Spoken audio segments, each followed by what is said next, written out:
Continuación está con nosotros la doctora, la doctora Betsy Volado Morales con el tema deprimido, sobredosificado e intoxicado.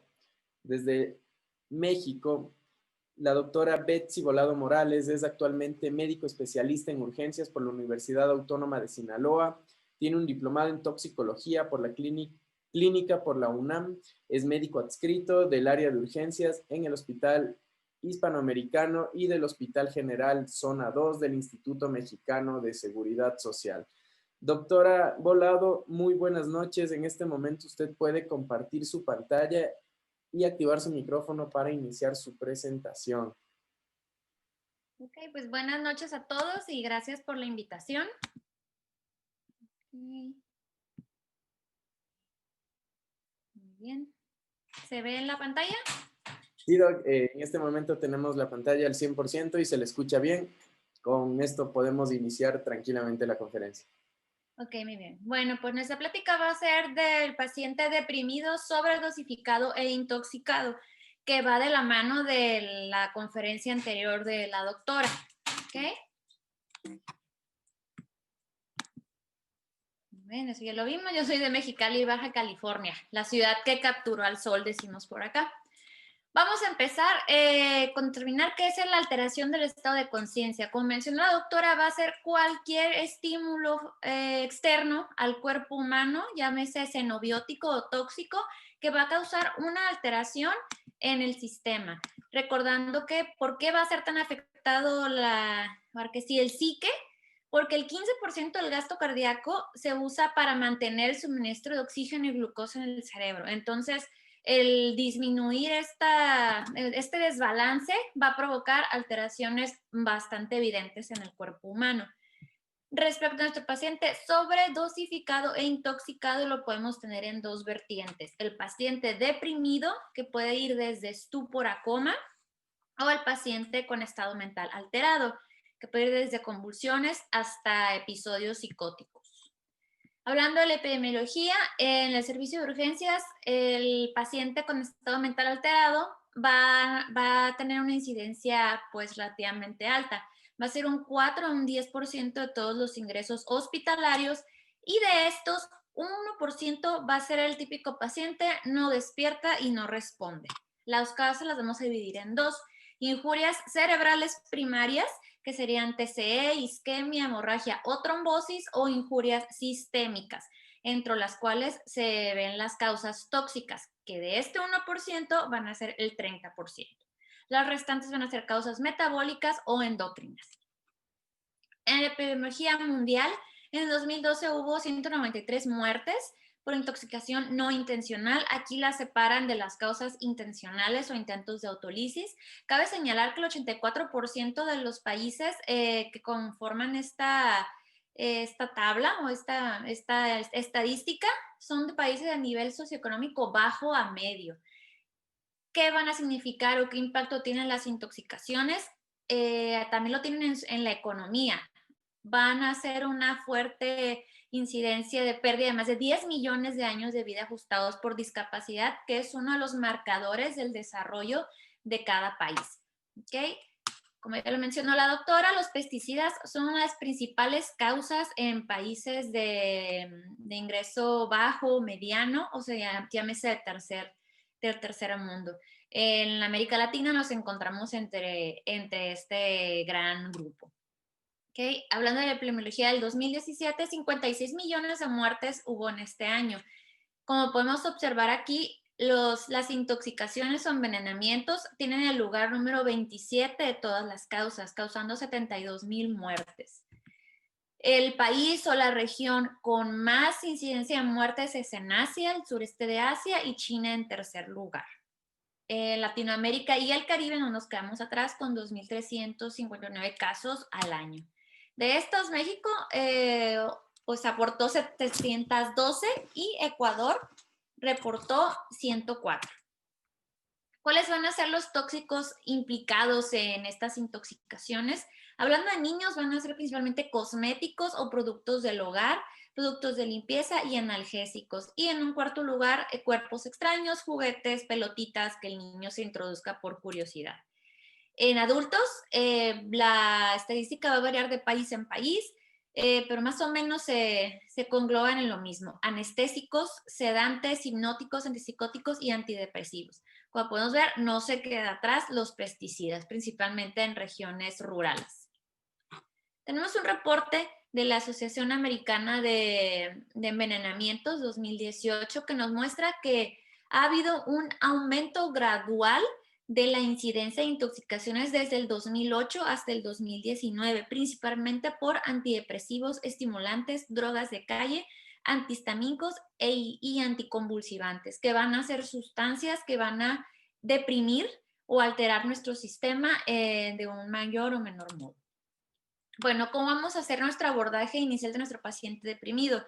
Nos llega el paciente a la sala de urgencias, lo primero que hay que hacer es tratar de hacer un diagnóstico y inmediatamente iniciar nuestro ABC. Como en todas las enfermedades, es lo primordial, mantener la vida del paciente. ¿Cuál va a ser el objetivo del diagnóstico inicial? Vamos a identificar las causas reversibles del estado mental alterado. Hay que reconocer las condiciones peligrosas que requieren de un traslado inmediato, hablándose si estamos de un primer nivel a un segundo nivel, y que necesiten de una atención inmediata. ¿Cómo vamos a empezar? Pues me decía un gran maestro de toxicología del Hospital Juárez que el médico urgenciólogo, el toxicólogo debe ser como un detective. Hay que desmenuzar la historia clínica del paciente, hay que identificar al consultante, va a ser la persona, normalmente al familiar que va a acompañar al intoxicado, identificar las características del intoxicado y cómo fue el accidente, dónde, qué tanta cantidad fue, el lugar, la vía que tuvo de administración del paciente. Si sí sabemos exactamente cuál es el tóxico, pedirle a la familiar que nos traiga la botella, el recipiente, el blister donde estuvo el medicamento. Si no podemos identificar un tóxico exactamente, pues hay que seguir investigando para ver si nos puede llevar a un poco de más de guiada, un interrogatorio más dirigido. Es importante buscar pacientes con historia de abuso de sustancias, pacientes adultos mayores que tengan abuso de polifarmacia, pacientes con enfermedades mentales y que tengan intentos de suicidio previos. Estas, con la mnemotecnia AIOU TIPS, van a ser las principales causas de estado mental alterado, ya sea para arriba o para abajo. La primera es alcohol, que pues es una epidemia mundial, es una droga legal, epilepsia o alteraciones endocrinas, intoxicación, que es lo que vamos a abordar el día de hoy, oxígeno por hipoxia, uremia, pacientes nefrópatas, trauma, incidencia alta en pacientes jóvenes, infección en todas las edades, una alteración psicológica o psiquiátrica y choque o stroke, que serían EBCs y tromboembolismos. Ahora, esto ya lo mencionó la doctora, hay que tener mucha atención en los signos de nuestro paciente. Me gustó esta mnemotecnia porque es muy clara. Hipotermia, que en inglés significa cold o de frío, nos habla que va a haber intoxicaciones por sustancias que, si podemos observar aquí, son sustancias que van a deprimir a nuestro paciente. El paciente no va a poder resguardarse del frío, no va a poder buscar una fuente de calor y por lo tanto va a disminuir su temperatura. ¿Ok? Intoxicaciones por alcohol, hipoglucemiantes orales, pacientes con polifarmacia. ¿Okay? Hipertermia, ahora lo contrario, NASA, como de la luna para arriba. La fiebre o la hipertermia se puede mostrar en pacientes que van a hacer toxíndromes muy alterados, antipsicóticos, neurolépticos malignos, antihistamínicos y abstinencias alcohólicas. Taquicardia fast, el corazón va para arriba, van a ser básicamente estimulantes. Y bradicardia pace de marcapasos en inglés nos habla de todo va para abajo. Propanolol, antiarrítmicos, clonidina, etanol y otros alcoholes. ¿Okay? Sin olvidar pues la intoxicación por dioxina y otros antiarrítmicos. Taquipnea significa que va a ser el paciente que respira muy rápido, principalmente igual por drogas estimulantes. Sin dejar a un lado las causas de edema agudo pulmonar no cardiogénico, como son los opioides. Bueno, bradipnea igual, todo para abajo. Y bueno, aquí está una parte importante de la exploración física que muchas veces dejamos a un lado, pero sí es importante porque nos puede orientar a la causa de la afección de nuestro paciente. ¿Okay? Si olemos almendras agrias, un tóxico posible es que sea cianuro. Zanahorias, la cicuta, famosa en la antigua Roma, olor frutal, estamos obligados a descartar cetoacidosis diabética. Ajo, organofosforados, arsénico o selenio. Y gasolina, pues todos los derivados y destilados del petróleo. Huevo podrido, aguas aquí, porque son fosfuros y que nos avisa de que no hay que convertirnos en una segunda víctima.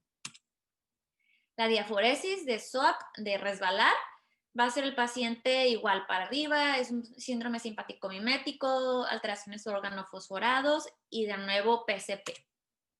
La piel seca nos va a hablar de intoxicaciones por serpiente o vidaneva, de acuerdo a la especie que tengan, y de igual manera benzodiazepinas o barbitúricos.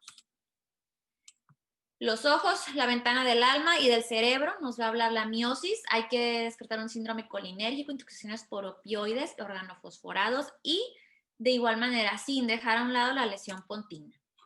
Midriasis, antihistamínicos, antidepresivos tricíclicos. Ojo en pacientes que tienen uso crónico de antidepresivos de niveles de recaptación de serotonina tienden a tener sus pupilas grandes sin necesariamente estar intoxicados. Y bueno, sin dejar a un lado los alucinógenos como el LSD.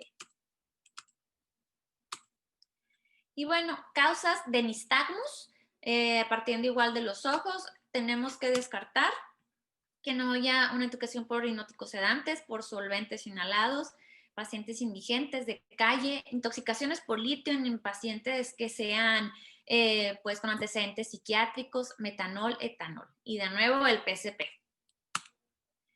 Y bueno, para finalizar nuestra exploración física, las reacciones distónicas que van a ser movimientos involuntarios, así como las diskinesias y la rigidez. La reacción distónica principalmente se va a ver en antipsicóticos como el loperidol, olanzapina, risperidona o antieméticos como metoclopramida. Las disquinesias vamos a encontrar en síndromes colinérgicos, paciente con intoxicación por cocaína o alacranismo también, en fases severas. Rigidez la vamos a observar en pacientes con intoxicaciones por vida negra. Esto es de predominio en abdomen, la rigidez y las ciertas disquinesias, así como antidepresivos y fentanil. Bueno, ahora los toxíndromes. Vamos a hablar un toxíndrome que es el toxíndrome opiáceo o hipnótico sedante, que va a ser, digamos, el clásico paciente deprimido. ¿Cómo llega nuestro paciente deprimido? Todo para abajo, todos los signos vitales van para abajo, el paciente tiene miosis, está estuporoso, puede llegarnos en coma, con bradipnea, respiración agónica, va a tener hiporreflexia, hipotermia, hipotensión. ¿Okay? Este esquema nos dibuja al clásico paciente heroinómano que se encuentra tirado en la calle. ¿Okay? Sin embargo, pues en nuestro medio, en estas épocas con acceso realmente fácil a las drogas, pues ahora este tipo de intoxicaciones se pueden ver en todos los niveles, en todos los estratos socioeconómicos y en todas las especialidades, en todas las carreras. ¿Ok? ¿Cuál va a ser la diferencia del toxíndrome opiáceo y el hipnótico sedante? El síndrome opiáceo es, digamos, más florida la manifestación. El paciente va a llegar para abajo.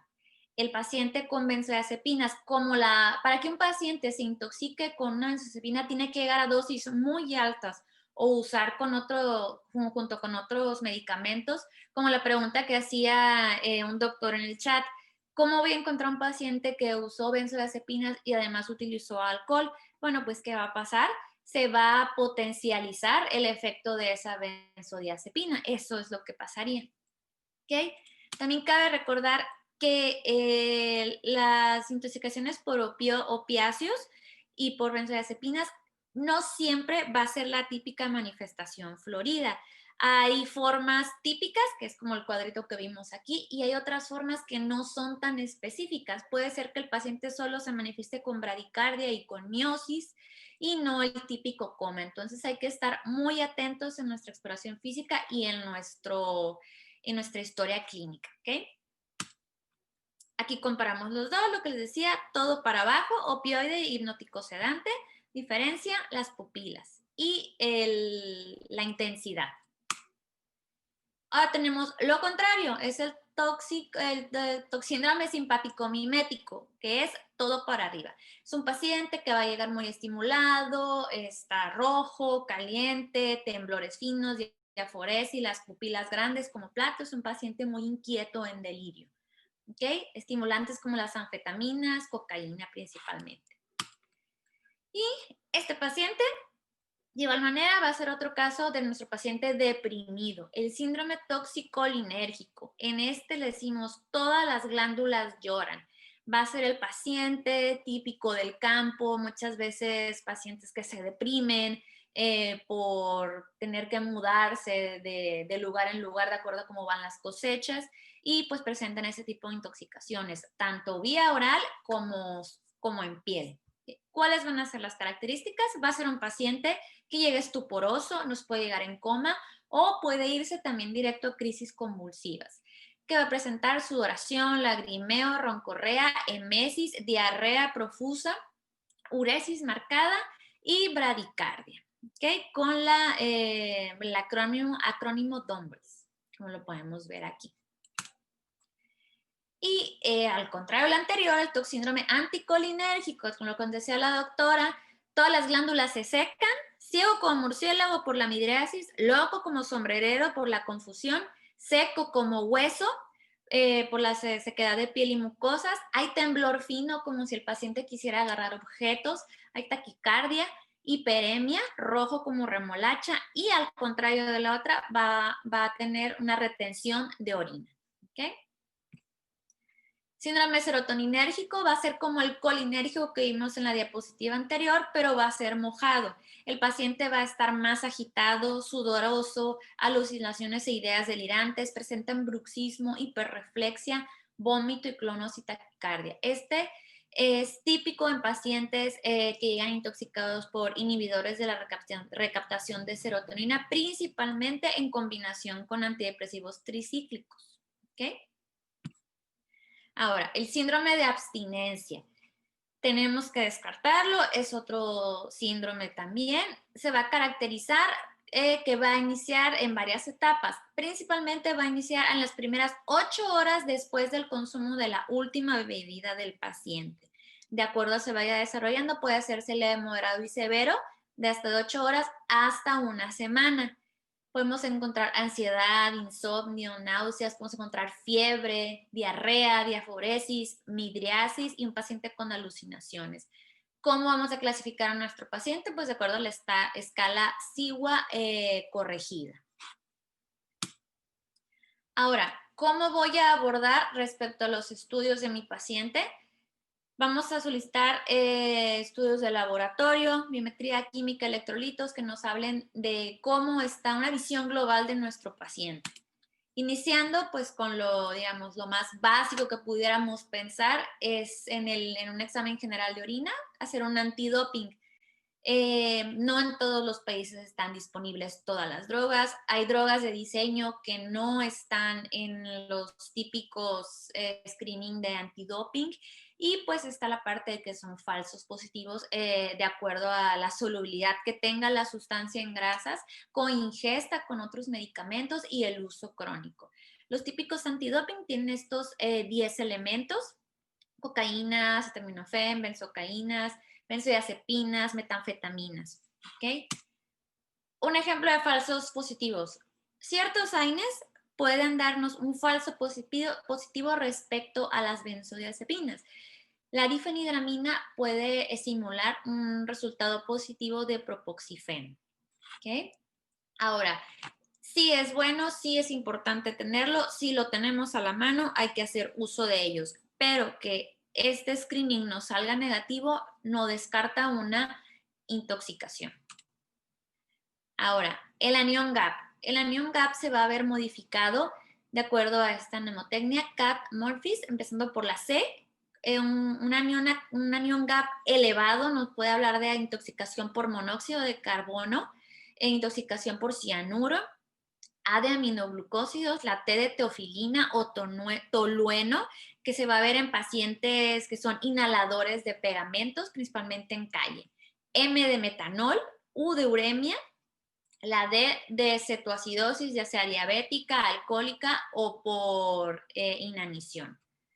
La P de paracetamol o acetaminofén, para aldehído, la I de hierro, isoniazida, ¿okay? O pues errores del metabolismo, ya hablando de cuestiones desde el nacimiento, ¿no? La L de acidosis láctica, la E de etilenglicol y etanol, y pues la característica intoxicación por salicilatos, aspirina.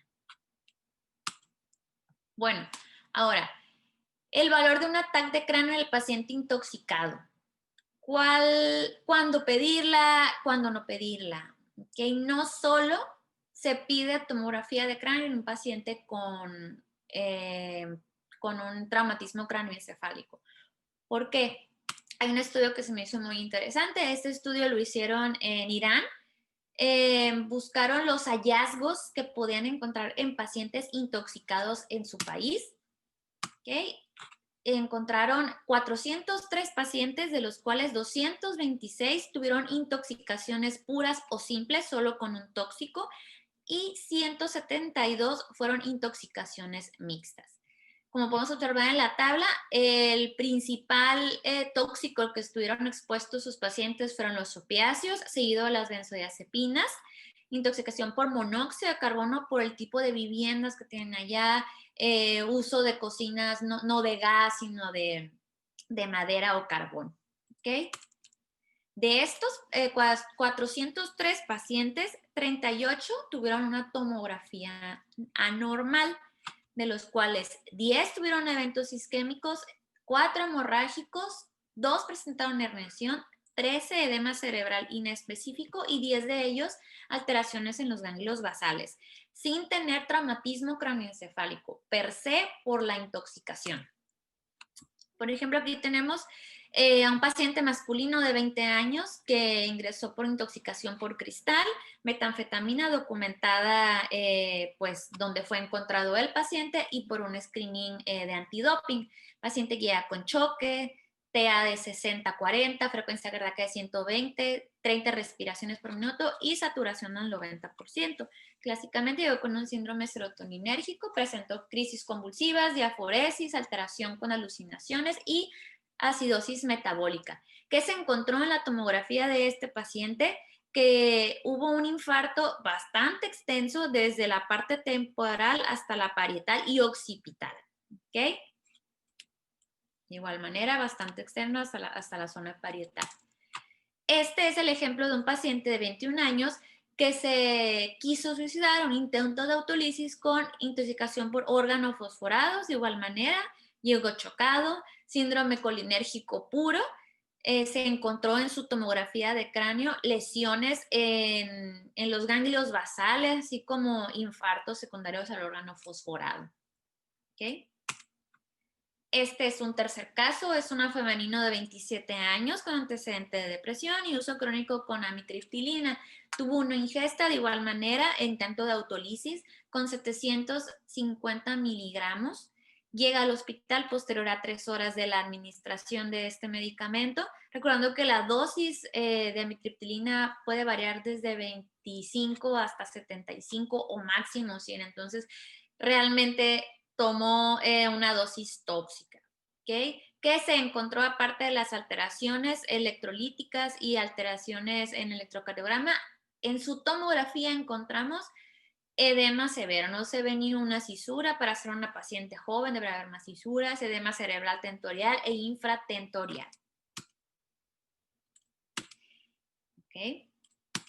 Y bueno, ¿qué concluimos de esto? 27 casos fueron por benzodiazepinas, se encontró edema cerebral difuso, herniación por el edema, esto en pacientes probablemente que llegó a recibir la atención médica tardía. Segundo lugar lo tienen los opioides con EBCs isquémicos y hemorrágicos y edemas cerebrales. ¿Okay? ¿Qué concluimos? Sí, es necesario realizar un ataque de cráneo en todos los pacientes que viven con alteración del estado de alerta, inconscientes o, por otro lado, con crisis convulsivas, en delirio hiperactivo. ¿Okay? ¿Por qué? Porque simplemente por la intoxicación o la sobredosis de medicamentos u otros xenobióticos, nuestro paciente puede tener bastantes lesiones a nivel central. ¿Okay? ¿Qué otro estudio vamos a tomar en cuenta para el abordaje de nuestro paciente? Electrocardiograma, aunque sean jóvenes, aunque sean adultos mayores. 3% de todas las medicaciones que todos los médicos utilizamos y damos a diario a nuestros pacientes pueden llegar a presentar alargamiento de QT secundario a medicamentos que sean bloqueadores de canales de potasio. Antihistamínicos, antipsicóticos, claritromicina, eritromicina, quinolonas, antidepresivos tricíclicos, antidepresivos más nuevos como la venlafaxina y pues los clásicos antiarrítmicos de clase 1, 2 y 3. Aquí tenemos, por ejemplo, el electrocardiograma de una paciente que tuvo intoxicación por sotalol. Podemos ver que el QT está bastante prolongado, es de 660 milisegundos, cuando lo normal para una mujer debería ser 440 milisegundos. ¿Okay? Aquí tenemos igual una intoxicación por propoxifeno, un alargamiento del QT bastante pronunciado. ¿Okay? Y aquí vemos alteraciones por intoxicaciones por bloqueadores de canales de sodio. ¿Okay? Este es el electrocardiograma en una paciente que fue intoxicada, sufrió una intoxicación aguda por hidroxicloroquina. Ahora, aquí tenemos otro casito clínico. Esta es una paciente de 47 años, no se había documentado ningún tipo de enfermedad cardíaca. De igual manera, su uso, lo único uso que tenía, uso de antidepresivos tricíclicos. Su intoxicación fue por aminotriptilina. Utilizó 1 gramo al día, igual sobrepasó bastante la dosis. La paciente llegó bastante deprimida con Glasgow de 3, indicador obviamente del manejo de vía aérea, con choque, tensión arterial 190-50, frecuencia cardíaca de 100 y una saturación de 89%. ¿Qué encontraron en su electrocardiograma? Encontraron pues un ritmo sinusal, ¿sí? Conducción auriculoventricular normal y una elevación marcada del ST en la derivación B1 y B2, acompañado de bloqueo de rama derecha, lo que nos traduce a un síndrome de Brugada. Sin tener antecedentes personales patológicos, la señora que pudieran predisponerla presentó esto. Y bueno, radiografía de abdomen. ¿En quién sí, en quién no va a estar indicada una radiografía de abdomen? Podemos indicarla en pacientes que sean body packers o las llamadas mulas, que se introducen en su cuerpo cocaína, heroína en pequeños paquetes, ya sea de condones o cualquier tipo de plástico, se los tragan y se quedan en el intestino grueso y delgado. Pacientes que han tenido consumo de calcio, o hierro, por ejemplo, hierro, arsénico, mercurio, principalmente sulfato ferroso y fumarato ferroso. Es la radiografía de un pacientito que tuvo ingesta de varias tabletas de sulfato ferroso. ¿Qué otro tipo de objetos podemos encontrar? Pues cápsulas de liberación prolongada. ¿Okay? Este es un pacientito que tuvo hilio secundario a una intoxicación crónica por mercurio, por ingesta, pues por alteraciones psiquiátricas. ¿Okay? Un intento de autolisis. La radiografía de tórax, aliado en el tratamiento de todas las enfermedades de nuestros pacientes. ¿Qué hallazgos nos puede arrojar? Edema pulmonar, sobrecarga hídrica, los opioides van a ser edema pulmonar, paraquat en las fases tardías, salicilatos, barbitúricos y fosfuros. Ahora, ya tuvimos nuestro diagnóstico, nuestra historia clínica, nuestra exploración física, reconocer los toxíndromes y nuestros estudios diagnósticos. Ahora nos vamos a ir al tratamiento. ¿Qué le voy a hacer a mi paciente? ¿Cuál va a ser el objetivo del tratamiento inicial? Garantizar que la sangre, el oxígeno y la glucosa lleguen a los órganos de choque para protegerlos de lesiones adicionales. Con lo mismo que empezamos la primer diapositiva. Cualquier alteración en esto, desequilibrio, nos va a llevar a una alteración en el estado de alerta. ¿Cómo abordamos al paciente intoxicado? Lo llamamos un paciente con trauma múltiple de origen químico. Por lo tanto, hay que tratarlo como un paciente con un protocolo, como si un paciente de trauma. ¿Ok? Vamos a basarnos en 3 fases. La fase de emergencia, que es básicamente la atención prehospitalaria. La fase de apoyo vital avanzado ya es en nuestro hospital, en nuestra sala de urgencias, y la fase de detoxificación que se inicia en nuestra sala de urgencias y puede continuar en piso. Fase de emergencia, tenemos nuestro amigo inspector, inspeccionar qué es lo que pasó, cómo pasó, separar al paciente, lo que nos decía la doctora, no convertirnos en una víctima más. Primero está la seguridad de nosotros y de nuestros compañeros, ¿ok? Ya que vemos que el entorno está seguro, ahora sí, revisar la respuesta de nuestra víctima e interrogar qué fue lo que pasó, cómo, cuándo, dónde, quién vio, quién sí, quién no. De igual manera, primeros auxilios y RCP básico en el sitio del accidente. Siempre, y esto nos marca también a CLS, a TLS, vigilar la seguridad de nuestro alrededor. Ya llegando a la fase de apoyo vital avanzado en la evaluación primaria, vamos a irnos a ABC, ABC. Así se debe iniciar el tratamiento de todos nuestros pacientes. Vía aérea va a ser protegerla, respiratorio, buscar y resolver signos de hipoxia, resolver con, por ejemplo, con equipos de AMBU o equipos de respiración, y circulación, control de hemorragias. Aquí también va la D de déficit. Normalmente nuestro paciente deprimido, intoxicado, sobredosificado, va a ser un paciente que va a estar expuesto a no solo el daño que esté haciendo el tóxico, sino a daños que estén en su ambiente. Paciente que se encontró en la calle, no sabemos si lo atropellaron, no sabemos si se cayó, secundario al tóxico. Hay que hacer una buena anamnesis de todo esto. Buscar datos de trauma, realizar glucometría de nuestro paciente, verificar las pupilas en búsqueda de algún toxíndrome que nos pueda, ya sea el opioide o el toxíndrome opiáceo o hipnótico sedante, o una lesión a nivel del sistema nervioso central. Y por supuesto, estar atentos a crisis convulsivas. ¿Cómo vamos a hacer esto? Pues nuestra clásica escala de coma de Glasgow. Vamos a requerir de estudios, TCE, leve, de acuerdo a aquí en México usamos mucho la regla canadiense que nos habla de cuándo pedir una tomografía de cráneo a un paciente esté o no en un traumatismo leve. ¿Okay? Paciente con traumatismo leve, pero que cumpla con estos criterios de inclusión, se tiene que tomar una tomografía. ¿Okay? Y pues TCE moderado a grave es indicación absoluta de hacer un estudio tomográfico. Ok, la E. Fase de exposición. Hay que estar atentos.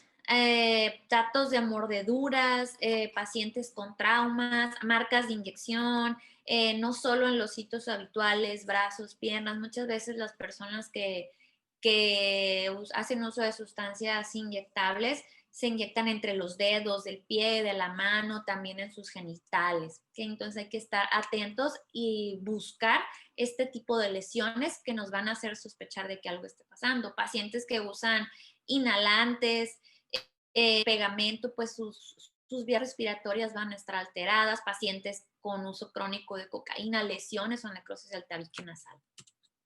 Bueno, ya que pasamos nuestra evaluación primaria, ahora hay que pasar a nuestra evaluación secundaria. ¿Qué quiere decir esto? En la fase primaria, identifiqué un toxíndrome, estabilicé a mi paciente, ahora le voy a dar seguimiento a lo que encontré y seguimiento a lo que mi paciente va a necesitar. Vía aérea, control avanzado de vía aérea, ya sea con ventilación mecánica, CPAP, llámese puntas de alto flujo, mascarilla con reservorio, de acuerdo a las necesidades de mi paciente. Respiratorio, igual revisar y modificar dispositivos de oxigenación, circulación, línea intravenosa de grueso calibre, soluciones cristaloides, de acuerdo a los balances, ingresos y egresos, y el uso temprano de aminas vasopresoras. La D, en este caso, la cambiamos por D de detoxificación. En esta va a ser principalmente prevenir la absorción del tóxico, los antídotos que podemos tener para nuestro tóxico, antagonistas y antivenenos o fagoterápicos. Hay que recordar que el 76% de todas las ingestas, por todas las intoxicaciones son por ingesta, 76% de ellas. El otro 10% es por otros, dérmico es 6% y por inhalación es 8%. De ahí que esté tan amplificado, tan extenso nuestros recursos para poder detoxificar a nuestro paciente por vía digestiva. Como ya dijimos, ¿cuál va a ser nuestro objetivo? Prevenir o disminuir la absorción de agentes tóxicos o sus metabolitos. ¿Cuáles van a ser nuestras armas? Lavado gástrico, carbón activado, irrigación gástrica, lavado ocular y descontaminación de la piel. Ya lo mencionó la doctora, la sonda es la sonda Faucherde, muy importante, que tiene que ser en la primera hora de la ingesta para que realmente tenga un impacto en el tratamiento de nuestro paciente. ¿Ok? De igual manera, ya vimos el lavado gástrico, cómo se hace. Afortunadamente, esta sonda, como es de grueso calibre, se introduce por vía oral. Muy importante, igual la posición del paciente y no introducir agua de más, solo la capacidad gástrica. ¿Por qué? Porque si yo meto agua de más, ¿qué es lo que voy a hacer? Le voy a ayudar al xenobiótico a pasar al resto del sistema digestivo. ¿Ok? Ojo, muy importante, igualmente lo vamos a ver, no se debe de introducir o hacer un lavado gástrico a un paciente que no protege vía aérea, es una contraindicación absoluta. Complicaciones, lesiones faringeas o esofágicas, laringoespasmo por aspiración, alteraciones hidroelectrolíticas por la infusión de soluciones cristaloides, incluso arritmias, hipotermias y hemorragias conjuntivales. Por eso es muy importante saber a quién le voy a introducir la sonda para hacer un lavado gástrico. No hacer tratamientos punitivos, tratando de castigar al paciente. Me estoy hablando de intentos de autolisis. Eso no, pues no es ético hacerlo. ¿Okay? Tenemos que tener en consideración que es un procedimiento invasivo y por lo tanto no es inocuo. ¿Okay? Contraindicaciones, lo que dijimos, pérdida del reflejo de la deglución y que no esté protegida nuestra vía aérea.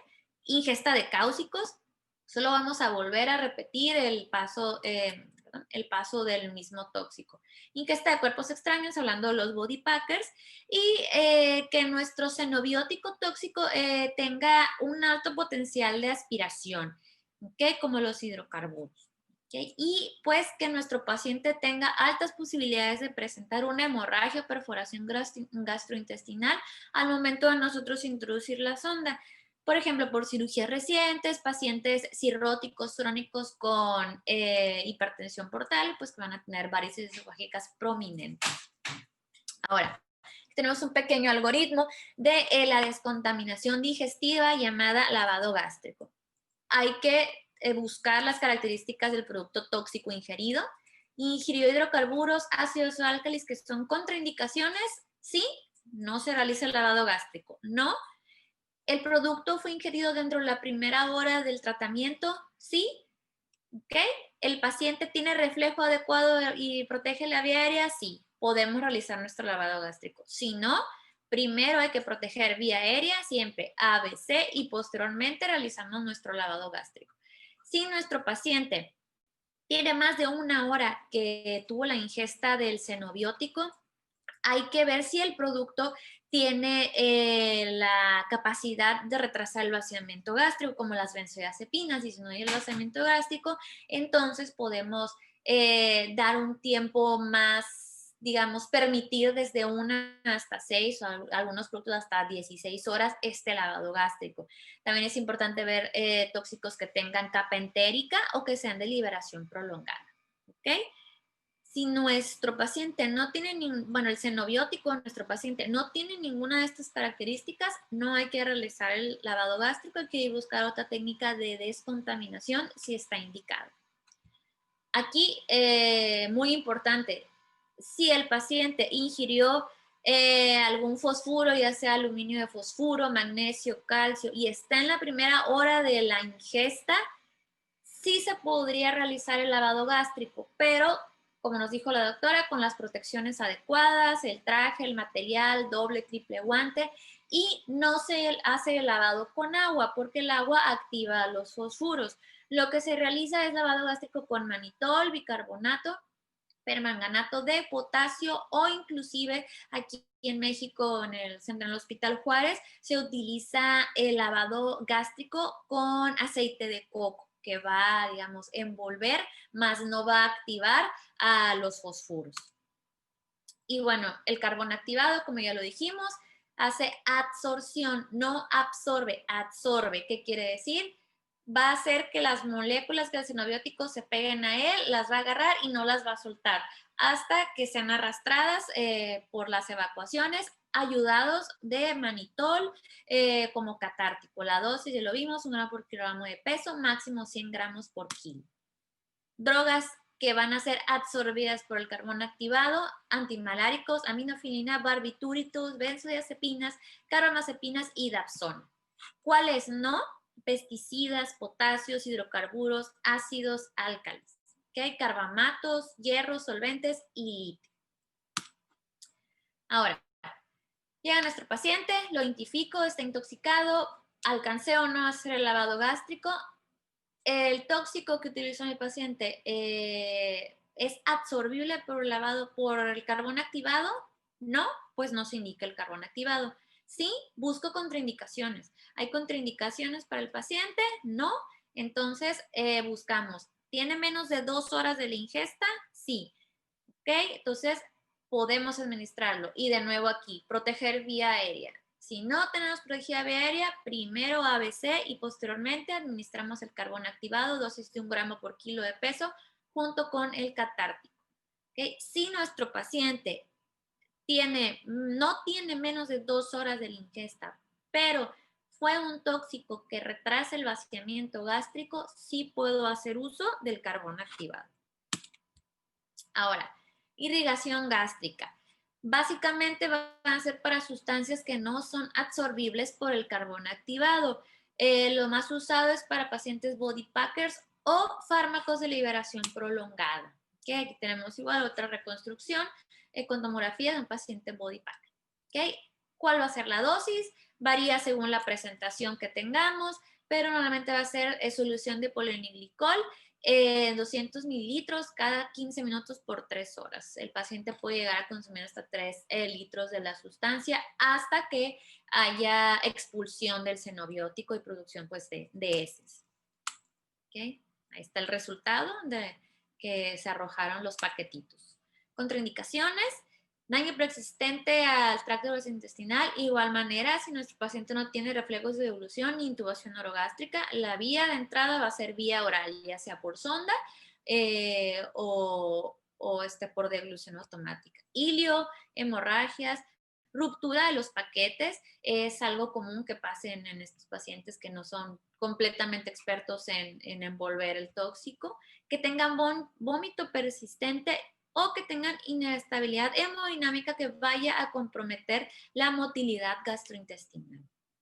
Nuestra tercera indicación es irrigación oftálmica, que es básicamente barrer el tóxico de la superficie corneoescleral. Como se hace con solución estéril, agua destilada o solución Harman, que es la que se parece más al pH, muchísimo más que la solución salina. ¿Okay? El lavado se va a hacer por 30 minutos hasta que mejore la molestia y en el caso de los cáusticos tiene que estar midiendo el pH con una tira reactiva para llegar a la meta de 7.4. Contraindicaciones, sospecha de perforación ocular, esto principalmente en traumas, pérdida de la visión del ojo afectado o que sea una intoxicación, contacto con un cáustico y al momento de yo estar irrigando empeoran las molestias o cuerpos extraños de difícil extracción. desconvenantes de piel, pues afortunadamente tiene una baja incidencia, es hasta el 7%, principalmente en pacientes con exposiciones ocupacionales. Como les decía, es común en pacientes que tienen intento de autolisis con organofosforados. ¿Okay? Otra cosa muy común son los remedios caseros, la abuelita, que le ponen, aquí se usa en México, que le ponen una motita de algodón sumergida en alcohol en el ombligo para quitarle la fiebre. ¿Qué es lo que pasa? El bebé con fiebre, sus capilares están más abiertos y pues el paciente tiene una intoxicación etílica. Entonces, todos estos tipos de remedios ponen en riesgo a los niños, ¿ok? Las vías de contaminación de la piel, parches transdérmicos, insecticidas volátiles, remedios tradicionales, como les mencionaba, o fármacos de uso tópico. ¿Qué insecticidas van a atravesar por piel? La permetrina, lindanae. Hay queratolíticos que también pueden tener potencial de intoxicación, como el ácido láctico, los salicilatos. Los antisépticos tópicos como el alcohol, les platicaba el caso de intoxicación etílica, antisépticos yodados en exceso pueden causar una disfunción tiroidea, antibióticos, ácido bórico, sulfadiazina argéntica, también nos puede llevar a esto, principalmente en niños.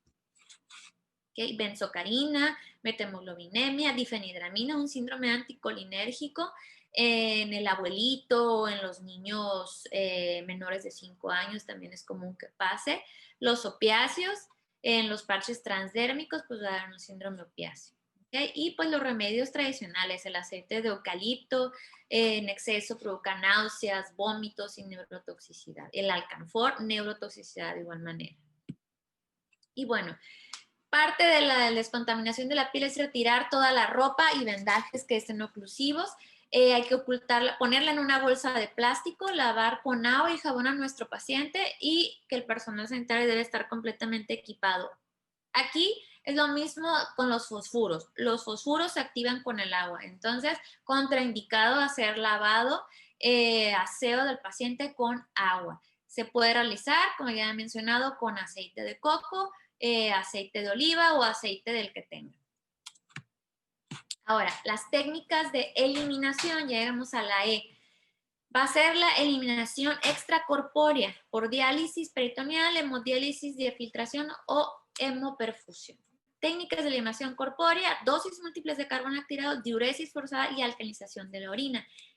Menos del 4% de nuestros pacientes van a necesitar de este tipo de técnicas. ¿Okay?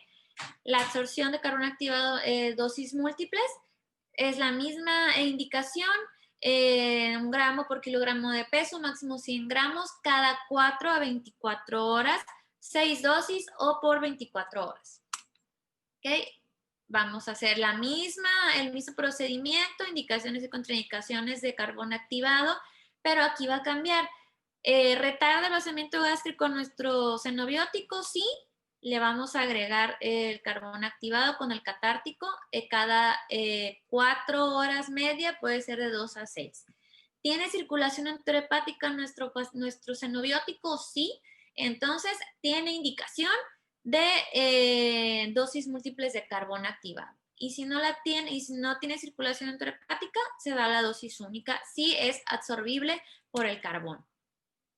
Muy importante esto. Antes de cada dosis hay que verificar la peristalsis de nuestro paciente. El carbón activado puede provocar besoars, provoca intolerancia, náuseas, vómitos, hay diarrea, entonces podemos provocar una alteración hidroelectrolítica, medir el perímetro abdominal para asegurarnos de que no está haciendo un hilio paralítico y hay que ver las evacuaciones. Normalmente nuestro paciente va a evacuar entre la tercera y cuarta dosis.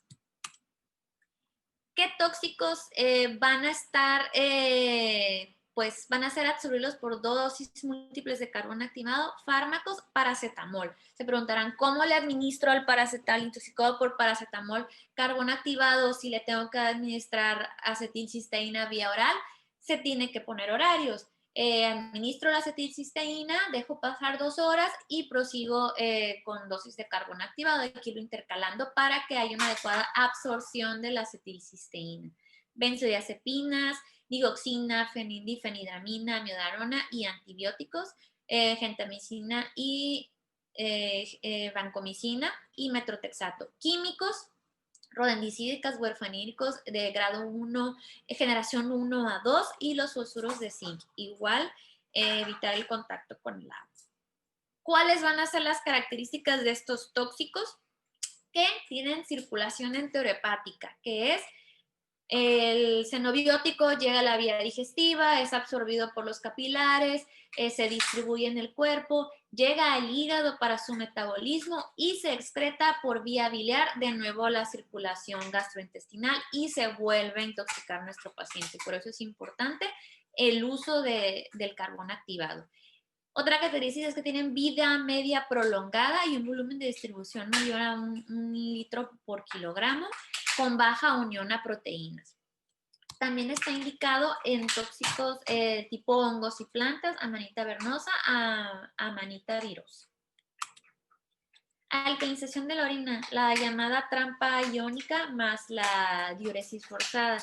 Realmente se usa en muy pocas ocasiones, son para fármacos específicos que aquí mencionamos y al tener de la mano más cerca, con más facilidad, otro tipo de medios para detoxificar, como es la diálisis, hemodiafiltración, pues tratamos de dejarlo como última opción. ¿Por qué? Porque nuestro paciente puede llevar a muchas complicaciones. Si bien va a va a aumentar la eliminación hasta 10 veces por cada aumento de pH, sus complicaciones pueden ser pues incluso mayores. ¿Ok? ¿Cuáles son las metas de la trampa iónica? pH de orina mayor a 7.5 a 8, 8.5, gasto urinario meta de 3 a 6 litros por kilogramo por hora, bastante agua. Contraindicaciones absolutas, pues pacientes con falla renal, con falla cardíaca y complicaciones que podemos tener, como les mencionaba, alteraciones hidroelectrolíticas como hipopotasemia, hipocalcemia y pues alteraciones metabólicas. La hemodiálisis. ¿Qué es la hemodiálisis? Es la eliminación de solutos a través de una membrana semipermeable. Características van a ser xenobióticos o tóxicos que tengan un peso molecular menor a 50.000 Daltons, que su volumen de distribución sea menor a 1 litro por kilogramo y que tengan baja unión a proteínas. La hemodiálisis, por las membranas que tiene, no puede retirar proteínas.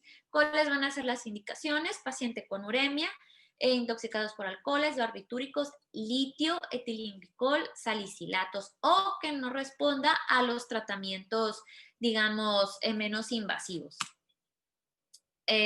¿Cuáles van a ser las indicaciones? Pedimos concentración plasmática muy alta, severidad clínica y que la depuración del más del 30% del xenobiótico pueda ser realizada por esta vía. Diálisis peritoneal. Las indicaciones son las mismas, la diferencia pues es la vía, la eliminación va a ser de solutos a una solución dializable por osmosis activa y la diferencia pues es que va a eliminar menor cantidad de productos tóxicos. ¿Okay? La hemoperfusión es, digamos, con una máquina como de hemodiálisis. ¿Qué es lo que vamos a hacer? Sacamos la sangre de nuestro paciente, entra a la máquina, dejamos pasar la sangre por filtros de carbón activado, resinas. ¿Para qué? Para que atrapen a tóxicos de pequeño y gran tamaño, unidos o no a proteínas. ¿Okay? Y después se regresa la sangre al cuerpo de nuestro paciente, por así decirlo, ya sin tóxico o con menor cantidad de tóxico. Versus la hemodiálisis, la hemoperfusión tiene una eliminación 4 veces mayor de los tóxicos. ¿Okay? Indicaciones, intoxicaciones por dioxina, acetaminofén y barbitúricos. Plasmaféresis, separar el plasma de los solutos y este se va a sustituir por plasma o por albúmina. ¿Qué características tienen los tóxicos? Peso molecular mayor a 3.000 Daltons, moléculas muy grandes de dextanato y rituximab. Ahora, focus. Vamos a ver los antídotos. Ya nos mencionaba la doctora ciertos antídotos. Uno que, digamos, se conoce desde 1962. En los últimos 10 años ha habido mayor uso de la emulsión lipídica ¿Para qué? Para no solo su indicación principal, que es intoxicación por anestésicos locales. Hay varios estudios, todavía no es una indicación 100% utilizarla en todo tipo de intoxicaciones. Los que sí está indicado son principalmente en drogas, pues como les digo, anestésicos locales, benzocaína, antagonistas de canales de sodio, beta bloqueadores, bloqueadores de calcio como verapamil, diltiazem. ¿Okay? ¿Cuál es la dosis de la emulsión lipídica?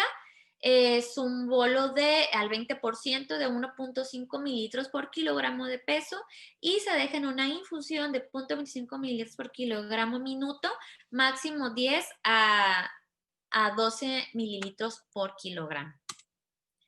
¿Cómo va a funcionar la emulsión lipídica? Pues en sí son triglicéridos de cadena larga y media, ácidos grasos libres y fosfolípidos. Va a actuar de varias maneras. La primera es la lipid sink o secuestrador del tóxico, llega a la sangre y digamos envuelve. Es algo así como el carbón activado que llega y se lo pega, pero lo va a envolver, no lo va a absorber y va a hacer que sea transportado durante todo el torrente sanguíneo sin hacer su efecto en su órgano diana. Otra forma es que en la fase lipídica, la emulsión lipídica activa canales de calcio dependientes de voltaje, ayudando a aumentar el ionotropismo y el cronotropismo. Por eso su indicación en pacientes intoxicados con tóxicos cardioactivos. ¿Okay? ¿Qué otra mecanismo de acción tiene? Es un sustrato para la reactivación del metabolismo graso y producción de ADP, que nos va a llegar a ATP a nivel mitocondrial. ¿Ok?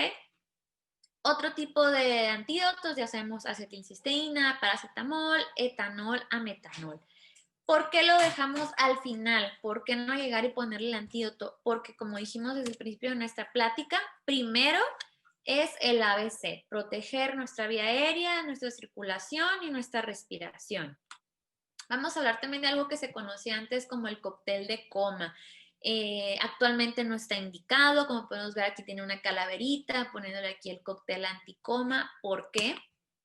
¿Okay? Tradicionalmente este era el cóctel. Llega el paciente al servicio de urgencias, se lo encontraban tirado en la calle, ¿qué hacían? Le ponían un bolo de naloxona, un bolo de tiamina, un bolo de solución glucosada y se agregaba flumacenil y oxígeno. Oxígeno a todos. ¿Por qué no está indicado? ¿Okay? ¿Qué tenemos que hacer? Primero que nada, a estabilizar a nuestro paciente. Hay una frase que me gustó mucho, la medicina de urgencias es más fina que solo administrar un bolo de medicamentos. ¿Por qué? Porque tenemos que buscar qué es lo que tiene nuestro paciente, no tirar una moneda al aire y ver si le va a funcionar o no. ¿Okay? Hablando de la naloxona, ¿cuál va a ser su indicación? Su única indicación es intoxicación por opioides, pero esto no deja de lado el soporte ventilatorio. ¿Okay? En adultos la dosis va a ser de 0.04 miligramos IV en bolo, ¿okay? A dosis respuesta, se puede poner intramuscular, hay presentaciones inhaladas en los Estados Unidos o subcutáneas. Mucho cuidado con estos pacientes. ¿Por qué? Porque el dosis tan bajas como 0.02 pueden llegar a provocarles un síndrome de abstinencia. Es el típico paciente que está tirado y se levanta aventando golpes, lo que puede provocar que nos convertamos en otra víctima. ¿Ok? Flumacenil. Las únicas indicaciones del flumacenil, que es antagonista de benzodiazepinas, van a ser intoxicaciones puras. ¿Ok? No podemos estar 100% seguros que un paciente que usa muchos medicamentos, que tiene polifarmacia en casa, va a consumir solo benzodiazepinas. ¿Por qué hacemos énfasis en la combinación de los medicamentos? Porque el uso de flumacenil más, por ejemplo, antipsicóticos y antidepresivos tricíclicos predispone a crisis convulsivas, síndrome de abstinencias de difícil control. En quienes sí está indicado intoxicaciones en niños, principalmente accidental, respuesta paradójica por midazolam en la sala de quirófano cuando van a hacer la inducción y pues en un ambiente controlado que por alguna razón en el hospital se le administró midazolam o algún otro tipo de benzodiazepina y el efecto fue mayor al esperado. Esas serán las únicas indicaciones de flumazenil, no dárselo a todo paciente que llegue con pupilas mióticas. ¿Okay? La indicación es 0.1 a 0.3 miligramos IV cada 1 a 2 minutos según la respuesta. Contraindicaciones, igual lo que decíamos, indicaciones mixtas y uso crónico por benzodiazepinas. No va a resolver no va a revertir el efecto de benzodiazepinas de uso crónico con receptores ya saturados y lo único que se va a provocar es que vamos a predisponer o aumentar el riesgo de un síndrome de abstinencia. Complicaciones, con lo que les decía. Ahora, la solución glucosada del 50%. ¿Por qué no está indicada en todos los pacientes? Creo que en todos los servicios de urgencias, afortunadamente podemos tener un glucómetro a la mano, ya sea solo tiras reactivas o el aparato, que nos va a decir en menos de un minuto si nuestro paciente tiene hipoglicemia o no. Porque la solución glucosada no es inocua, así como todas las soluciones que podemos introducir al cuerpo de nuestro paciente. Toda agua no es solo agua, es un tipo de medicamento. ¿Okay? Hay que tener mucho cuidado en pacientes que llegan con deterioro neurológico, pacientes con EBCs, con infartos agudos al miocardio. Ya vimos en las diapositivas anteriores que hay una alta incidencia de lesiones cerebrales en pacientes que solo llegaron por una intoxicación. ¿Okay? ¿Qué es lo que va a pasar? Nuestro cerebro, el cerebro de nuestro paciente está en isquemia.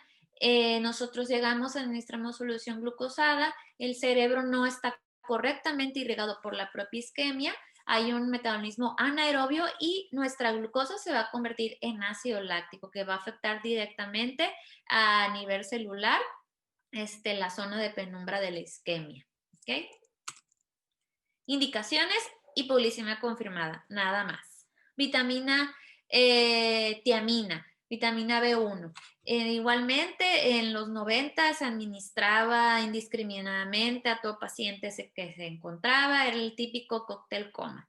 ¿Okay? Realmente sus únicas indicaciones es prevenir la encefalopatía de Wernicke-Korsakoff, que su incidencia es bajísima, 0.2%. En quienes sí estaría indicada administrar tiamina antes de administrar soluciones glucosadas, en pacientes alcohólicos, pacientes desnutridos, pacientes indigentes. ¿Okay? El oxígeno. Creo que todos en nuestro servicio ha llegado el paciente, lo trae el paramédico, tiene oxígeno, mascarilla con reservorio de puntas, simplemente porque sí, porque lo ven mal. Eso no es una indicación. Las únicas indicaciones de poner de oxígeno a nuestro paciente al 100% es intoxicación por monóxido de carbono, que va a ser oxígeno al 100% de 1 a 2 horas. Que nuestro paciente tenga hipoxia y es muy importante mantener metas de saturación de oxígeno. Es muy diferente a la saturación de oxígeno que maneja un paciente con EPOC a un paciente que está con un infarto agudo al miocardio. ¿Por qué? Porque el oxígeno aumenta la isquemia, igual como la glucosa. ¿Okay? Complicaciones. Va a ser una respuesta inflamatoria temprana en un pulmón sano y en un pulmón dañado, pues este tipo de respuesta inflamatoria se va a ver exacerbada. Va a provocar atelectasias por absorción y va a acentuar la hipercapnia por afección directa al centro respiratorio. Ahora ya casi para terminar, ¿cómo vamos a abordar a nuestro paciente? Retomando lo de la clase, llega nuestro paciente con alteración del estado de alerta, historia clínica detallada, ser un detective, sospechamos intoxicación y aquí nos vamos a ir a dos caminos. El paciente estable, que puedo entrevistar, que puedo darle el manejo inicial y seguir buscando, tratar de identificar un toxíndrome, y el paciente inestable, que no me voy a detener a preguntar nada, entra a la sala de choque, iniciamos la fase de emergencia y la fase de apoyo vital avanzado. ¿Okay? Después de esto, ya de estabilizar a nuestro paciente, ahora sí, voy a tratar de identificar el toxíndrome y así, si tiene antídoto antagonista, hacer uso de él, sin olvidar que siempre va de la mano del ABC o iniciar la fase de detoxificación y complementar el tratamiento de acuerdo al daño que tenga nuestro paciente. ¿Okay? Pues esto fue todo, muchas gracias. Lo que les decía, la medicina de urgencias es más sofisticada que dar solo un cóctel de medicamentos.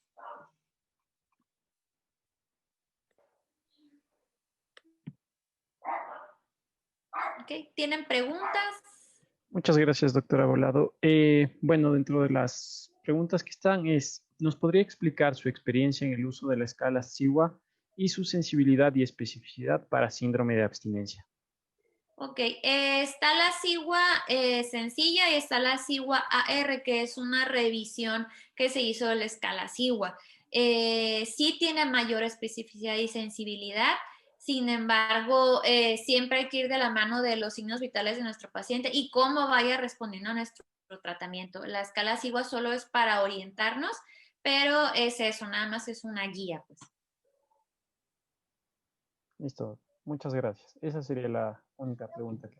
Ok, bueno, pues muchas gracias por la oportunidad y espero que les haya servido de algo.